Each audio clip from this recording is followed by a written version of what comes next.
Hi everyone, welcome to my another mini vlog. তো সকালবেলা ব্রেকফাস্টে ছিল চিড়ের পোলাও, সেটা করে কাজে বসে গেছিলাম। আর ওই 12টা 12:30টার দিকে না ভীষণ খিদে পেয়েছিল, তো আমি ব্লিঙ্কিটে কদিন আগেই বাওটা কিনেছিলাম। এই বাও খেতে না আমার ভীষণ ভালো লাগে, বেশ অনেকদিন পর খেলাম।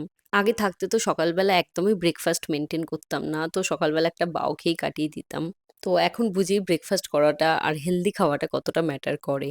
তো দুপুরবেলা কাজ-টাজ করে বিকেলবেলার দিকে রেডি হচ্ছিলাম, যাবো একটু বাড়িতে। আর এখন তো রোজই বিকেলবেলার দিকে বৃষ্টি হয়, সেদিনকেও হয়েছিল। তো আমি আর কাহুন আজকে টুইনিং করেছি। দুজনেই ব্ল্যাক টি-শার্ট অ্যান্ড ডেনিম পরেছি। রোজ এত বৃষ্টি হচ্ছে, বাট তাও না গরমটা একদমই যাচ্ছে না। তো বাড়ি গিয়ে দেখি মা স্পেশাল রান্না করছে, আমি এসছি তাই। লুচি করেছিল আর করেছিল মাংস। তারপরে না তেমন কিছু ফুটেজ নেওয়া হয়নি। দেন রাতের দিকে ৯টা ৯:৩০টার দিকে চলে এসেছিলাম বাড়ি। আমি তো ডিনার করেই এসেছিলাম অ্যান্ড বাড়ি ফিরে কাহনের জন্য এই এগ রাইসটা বানিয়েছিলাম। এটা না আমি ইনস্টাগ্রাম থেকে দেখেছি এই রাইসের রেসিপিটা। এত দারুণ হয় খেতে।